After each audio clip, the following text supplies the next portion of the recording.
আপনি দেখছেন news now, আমরা জানি কোনটা খবর। রাজধানীর রামনগরের এমবিবিএস পড়ুয়া সপ্তর্ষি দাস সহ 4 ছাত্রের মর্মান্তিক সড়ক দুর্ঘটনায় মৃত্যুর ঘটনায় শোকস্তব্ধ এলাকা। উত্তরপ্রদেশের আমরোহা জেলায় দিল্লি লখনৌ জাতীয় সড়কে ওই দুর্ঘটনা ঘটে গত বুধবার। মঙ্গলবার মৃত সপ্তর্ষি দাসের বাড়িতে যান বিরোধী দলনেতা জিতেন্দ্র চৌধুরী সহ সিপিআইএমের শীর্ষ নেতৃত্ব। এদিন শোকসন্তপ্ত পরিবারের সদস্যদের সান্ত্বনা জানান এবং ঘটনার গভীর শোক প্রকাশ করেন বিরোধী দলনেতা জিতেন্দ্র চৌধুরী।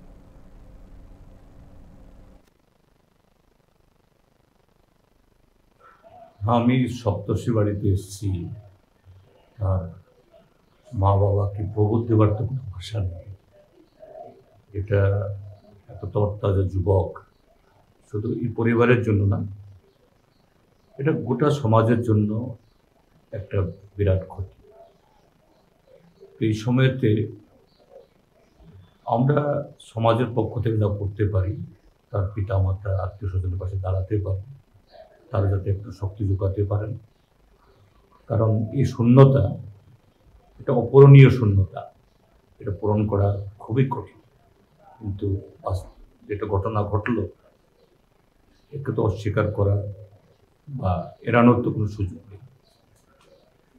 আমি তার পিতা মাতা পরিবার পরিজন সকলের প্রতি গভীর সমবেদনা জ্ঞাপন করছি এবং তারা দ্রুত তার স্মৃতিকে আঁকড়ে ধরে তারা যাতে সেরকমভাবে সমাজে আগের মতোই চলতে পারে, সেই প্রার্থনা বা সেই ইচ্ছা, সেই শক্তি তাদের মধ্যে আসুক, এটা কামনা।